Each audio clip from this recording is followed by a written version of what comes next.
Welcome to Real Estate Hustlers Podcast. I'm your host, Josh Appleman. Today we are joined with August. August is the co-founder of CIO of CPI Capital. August is the CIO of CPI Capital, real estate investing firm specializing in value-add multifamily investments. He's closed over $208 million in assets and educates investors on how, via his podcast, how to invest and how to capitalize on their investments. August, we appreciate you coming on the show today. If you could let the listeners know a little bit more about yourself. Yeah, Josh, thank you for having me. A little bit about myself. I've really been a real estate professional most of my career. Started out as a real estate agent, moved on to be a general contractor, and eventually was building single family homes, both spec and custom. Always wanted to scale. There was a deal that came across my desk, which was larger than the deals I was used to.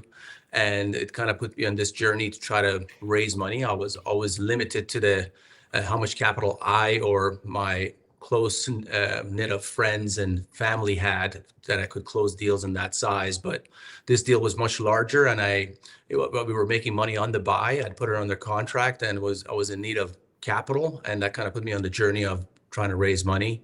And I learned about other asset classes and business models, other regions, other countries, looking internationally as I was started my real estate career in Vancouver, the west coast of Canada. So I was looking cross-border at the US and learned about multifamily and syndications and funds, and went down that rabbit hole and literally left my career as a custom home builder and co-founded CPI, and that's where I'm at today.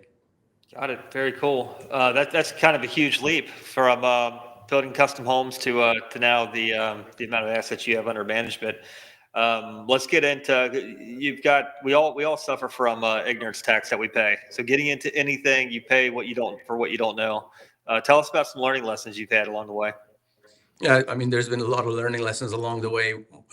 I guess the first one that you kind of touched on is when you're going into a new, real estate is very broad. So within real estate, you have different industries. So going from being a custom home builder and convincing your family and wife and friends that you're going into this new industry that you haven't really been into, and you're investing cross borders in the US, it has its own difficulties, but also kind of on the finances side. Building a real estate private equity firm from the ground up needs 100% of your attention, and sometimes that's not even enough. But now, if you have to leave your career and your income to build this something new, so that's going to be a difficult part of it, really.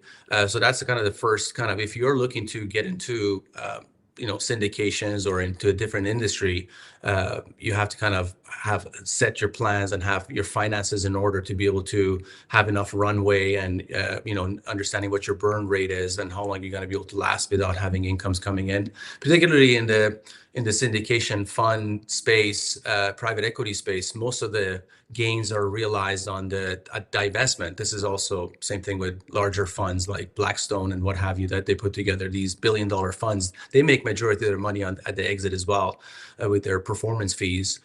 So you have to have enough runway to be able to survive to get to that stage. And happy to. So that's some of the learning lessons along the way. I mean, so many. With real estate investments is also a chicken and egg situation where, hey, should I go start looking at deals first, or should I start looking at the capital needed for the deal?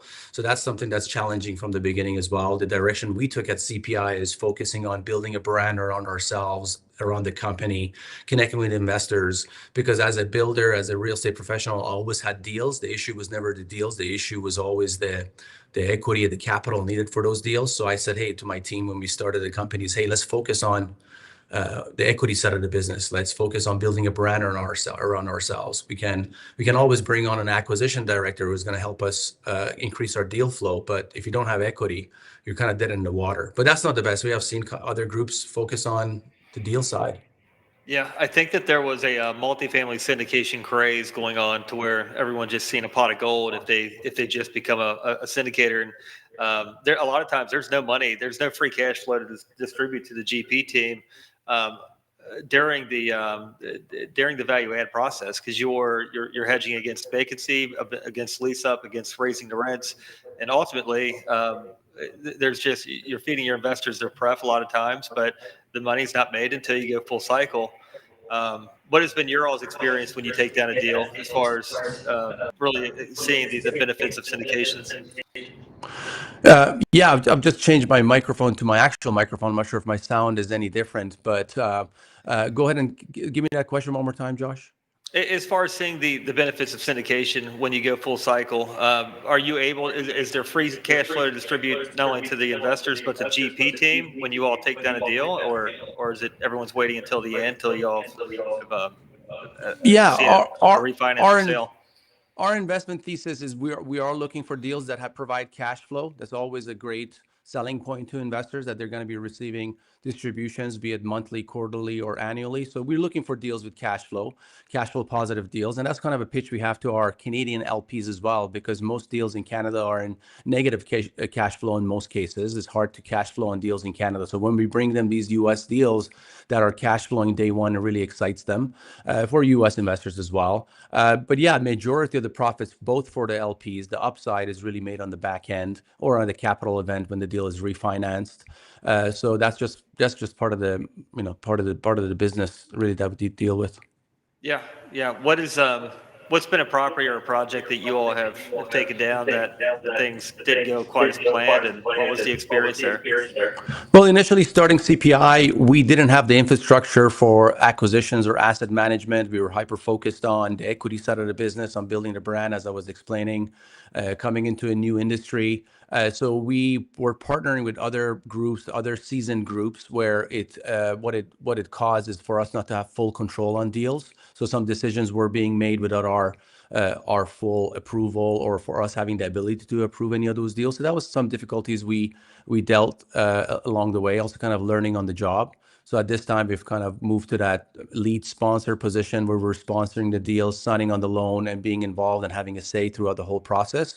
But that's just part of the business as well. To build that track record, it's hard to show up to the party and close on a $20 million deal, close to a $10 million equity raise your first day. So you have to do what it takes to build that track record. And sometimes that's why co-sponsoring or co-GPing with another sponsor. So that was probably one of the difficult times that we went through. Also the rates, I mean, coming out of COVID, the Fed, the central banks around the world were dealing with inflation because that printed so much money to keep the economy afloat when everybody was staying at home. And now they had to battle the inflation. And one of the only tools they have is by increasing interest rates to slow down the economy. But nobody expected, all the experts we speak to, nobody ever expected for the Fed to, this is the US Fed, for the US Fed to increase their rates at that velocity. And it created some issues with a lot of syndicators who had put on high octane debt on their deals. And I have my own kind of belief on bridge debt. Bridge debt, I believe, in my opinion, is used to bridge you from one spot to the next. So if you have a deal that's maybe not stabilized or has certain issues, you're looking to put bridge debt on that deal to get you to a spot where you can refinance.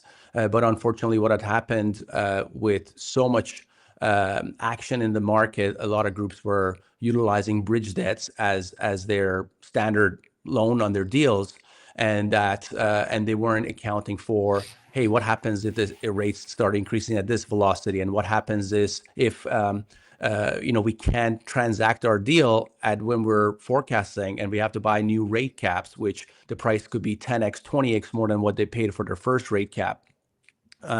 So that has caused issues for some partners, and also in one of our deals, it caused some issues. Thankfully, we didn't lose any investor equity, but it did substantially reduce what the forecasted returns was that we had forecasted for our investors. So again, we feel that having gone through a few cycles since COVID, since we started the company in late 2019, and usually takes a decade to go through a real estate cycle, and I feel like we've already gone through a few real estate cycles since COVID. So that's how businesses are built. You learn from the difficulties you have, and you try to perform for your investors long term, and be successful. Yeah, well, survival is the game. So just surviving and making those hard decisions. I mean, you can't predict what's around the corner. It's like buying a house at the beach, and a week later, a hurricane comes.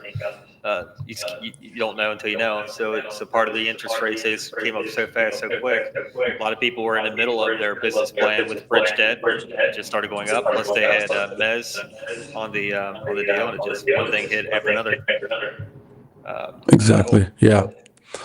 And What just the last thing on the bridge debt or a permanent type of debt on deals, if you look at it mathematically, long term, if you utilize bridge or variable debt rather than bridge, you end up making more yield on your deals. It's just a matter of simple mathematics. But the issue is when things go sideways, when there is distress, it hits you hard because now you're on a floating rate debt, not a fixed debt. So that's another kind of topic to keep an eye on. I mean, the last deal we closed on in the Tampa MSA multifamily value add deal, we used Freddie Mac fixed interest only debt for 5 years term, and it was not only because we believe that fixed debt reduces risk and reduces downside, is also that the investor sentiment was so down, and we didn't feel comfortable going to our investors and saying, "Hey, we're putting variable debt on the deals," when so many other groups, including large institutions like Blackstone, had got themselves in trouble.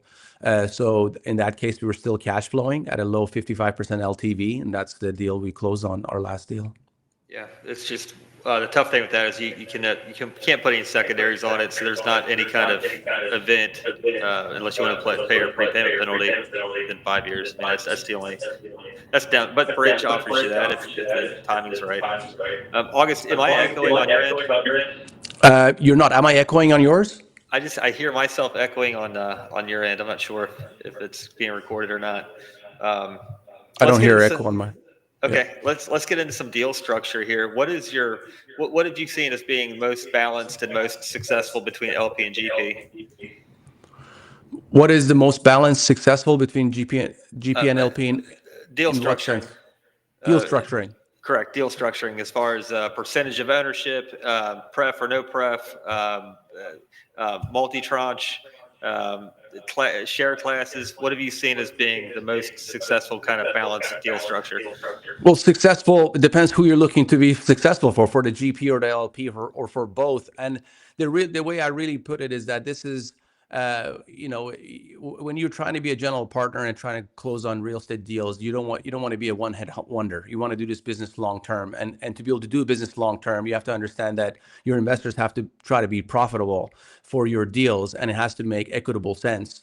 So, for example, one of the items that some GPs or real estate investors do when they have investors is they buy their investors out at some point through the project. They just buy them out and they carry on the project. And that's kind of the investors like, "Hey, why are you buying me out? I wanted to kind of stay along and get more of the upside." So aside from items as such, is also kind of within the partnership split, right? So if you have preferred returns in your deals, it doesn't give a guarantee, but it gives at least an extra layer of protection for investors to know that you're not going to be getting any of the upside until the investors achieve that preferred return, that hurdle, or that coupon, as is also known. So if you're putting, let's say, for example, an 8% coupon on a deal, the investor knows that, hey, I'm going to achieve 8% per annum. Which is accrued, is cumulative, which means that if I don't achieve it in a certain year, the GP has to make up for it over the year term of the project for the GP to eventually participate in the upside. So preferred returns is something that I advise to both GPs and LPs to have in deals. And if you're an LP and you see no preferred returns, to be somewhat cautious. But you also want to look at fees. They could be great. It could be 12% preferred returns, but if the deal is a fee-heavy deal where the GP is taking a lot of fees up front, and it's potentially diluting the deal. And now that doesn't matter anymore if the deal performs or not, because if it doesn't perform, the GP has pocketed those fees. Now the general partner needs those fees to keep the lights on. So you see the same thing happening in the private equity space when they charge performance fees and management fees. So performance fees is that promote we talk about, or carried interest in our space, and the management fees are usually the fees they charge on an annual basis on a fund that they raise. We have the same thing in our space, so we charge certain fees. So acquisition fees, so you charge between, I would say industry standard between 1% and 2%, but the industry standard is realistically between 1% and 5%, because you see some people advertising 5% acquisition fees, which is absolutely atrocious. But then you have also asset management fees. You have loan guarantor fees, disposition fees. So the deal as a limited partner, yes, you are passive for the term of the project. You're not actually putting your sleeves up and going and renovating a property or looking for deals or dealing with tenants and toilets. But you do have to do your homework when you're about to get into a deal and partner with a general partner, because it is a marriage. And that 100 to 200 page document you're signing really, there's a lot of fine print there that gives a lot of liberty to the GP. So you have to understand what are those fees being charged. So yeah, your classic multifamily syndicated deal has certain fees upfront that are charged, certain fees that are charged to the term of the project, and might have some fees at divestment.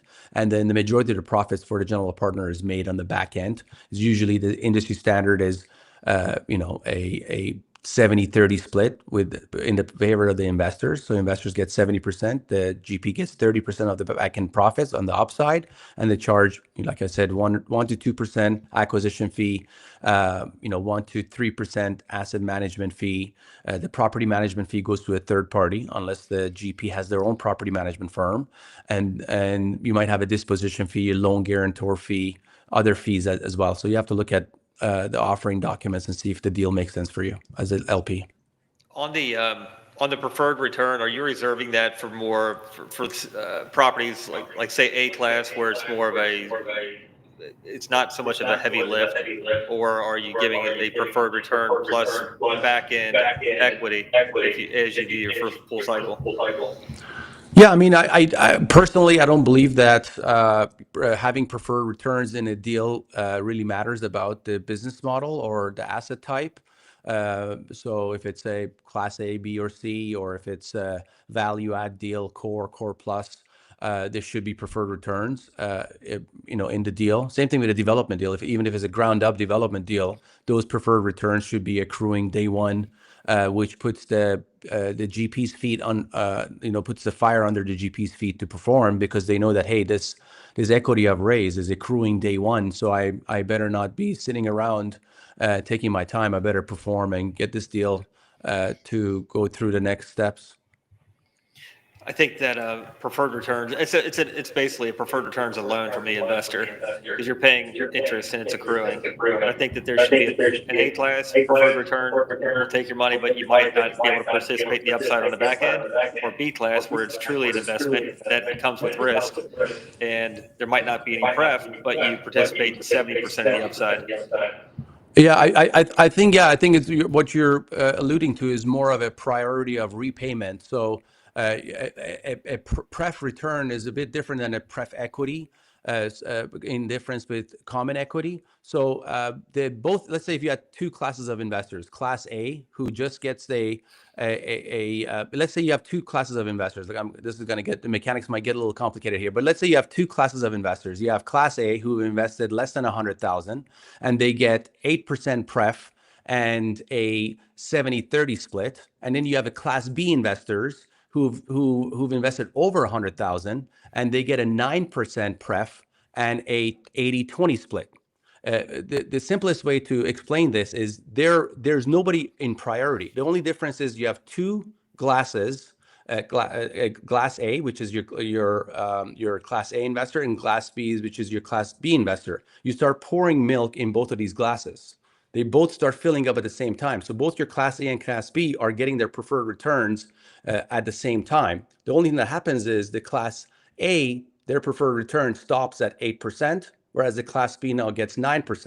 Yeah. Also on the back end, the class A gets only 70% of the upside, whereas the class B gets 80% of the upside. In a case when you have preferred equity, now you have priority of repayment. So let's say you have a class A investors who are just getting preferred returns and no upside. Let's say they get a 9% preferred return, no upside, and you have Class B investors that get again, they get preferred return, but they get participation in upside. But your Class A investors, they actually get priority of repayment. So any profits that are made, it has to first pay your Class A investors the 9% cumulative before the Class B even is able to participate in any of those returns, be it preferred returns or not. So that's kind of the difference between just preferred returns or a priority in repayment on a deal. Yeah, I would have no preferred return at all. Just straight up investment and then cash flow split. Just in my only, and we do have deals where we have pref, but in my opinion, the pref paid out every single month. That's a loan from an investor, and plus they participate on the upside. Things that we're executing on the business plan, they participate on the upside on the back end, but they safely got the return throughout the entire duration of the project. They got paid the return, plus they get paid their initial. It's just there's a balance. You got to maintain a balance. What's the fair share for everyone? But Yep. And keep in mind, those returns only go, being preferred or priority, those returns only go if you have enough liquidity to pay those investors. So if you don't have enough money in your it coffers, accrues. it just accrues there. Yeah. Yeah, so you're going to pay it no matter what, You're sooner gonna or pay later. no matter what. Sooner or Exactly. later. So that's why I say it's an investment, or it's a loan from the investor more than anything, because it's an accrue. But moving on, I mean, that's because those are sticking points out there. It's like the like you mentioned, chicken or the egg. You can say you're not going to do a pref, but you get no investors. You can say you're going to do a pref, and you get your investors, and then you're basically it's a different way of getting investors to get onto your deal. Last point on this. So I was at a real estate conference a few years back, and we had a booth there, and we had on the poster behind us, we had all these different economics on the poster, and one of them was preferred returns. I would say from close to 40 to 50 investors I spoke to, maybe one or two knew what preferred returns were. So all it was doing was causing more complications. So you have to see who your investor base is. Is that something that's important to your investors? If you're getting on calls with your investors over and over and they're asking you about preferred returns and do you have them and why don't you have it, maybe you should think about having preferred returns. But if not, if it's just a straight profit split with your investors without preferred returns or any type of hurdles, then don't complicate the deal and just get that deal done straightforward. Yeah, 100%. That's huge advice. That's good advice.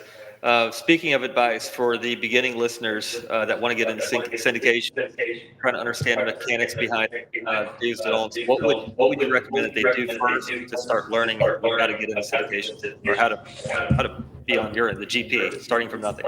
Yeah, absolutely. We're really looking internally, looking inwards and looking outwards, and understanding that the real estate syndication or this real estate private equity space has really three main components. It's got the acquisition component of the business, which is going out there, finding deals, dealing with brokers, analysis, underwriting deals.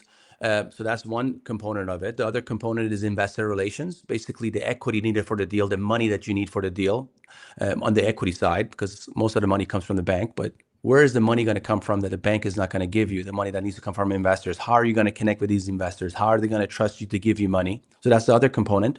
And then you got the asset management component, which is executing the business plan. Great. You found a great deal. You raised the money. Now you have to perform. Now you have to execute the business plan.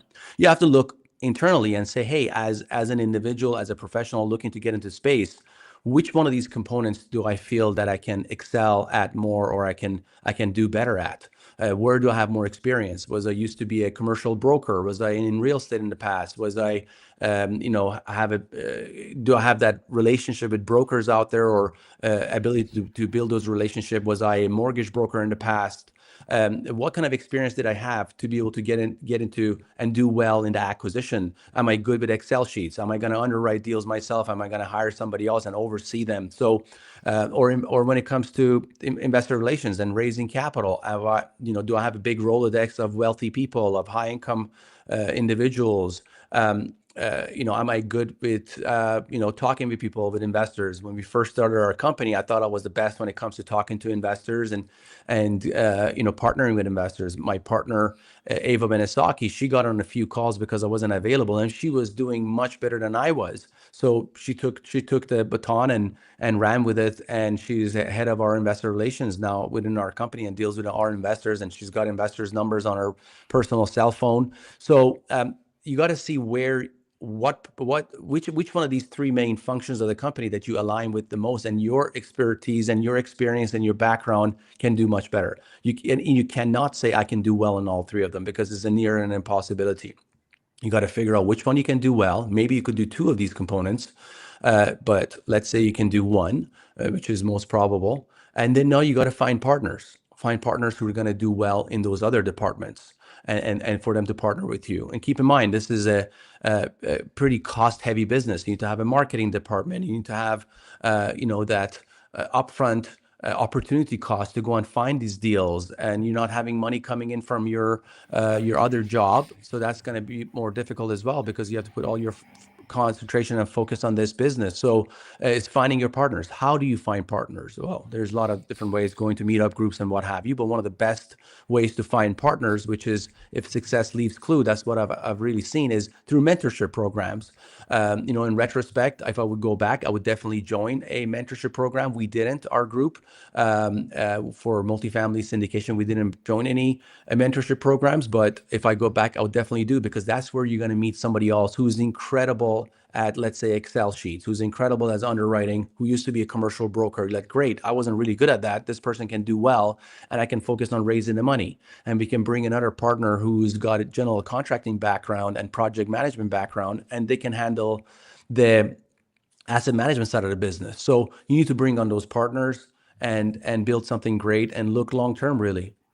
Yeah, that's huge. That's getting around the energy, getting in those groups, and then teaming up, and then just building your sweat equity. Just go a mile wide, learn all facets, understand it, but then go a mile deep and concentrate on what you excel at. Bring value to Yeah, the team.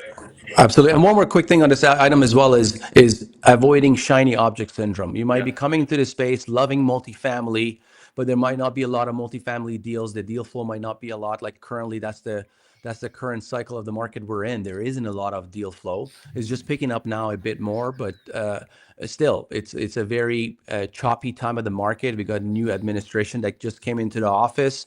The interest rates, the Fed's funds rate, there is a disconnect with where the Fed's fund rate is and where the 10-year Treasury is. So that shows concern in the market right now, shows cautiousness from a lot of investors.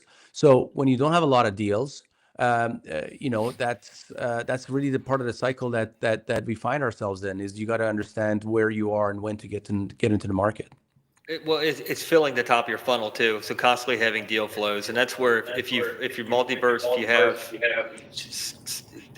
opportunities, where are your deal finders, your wholesalers, what groups are you in, finding pocket deals, just being be the shiny object for investors, but stay within your niche.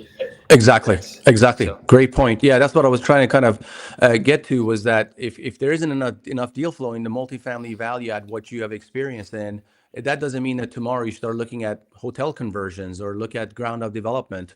Even for your investor base, you've taken some time to educate them and have those calls with them, talking to them about multifamily value add and in a certain market. But now tomorrow you give them a call and you're looking at a hotel conversion deal in a totally different state and totally different market. So try to be a specialist in this space. It might not pay short term, but it'll definitely pay long term.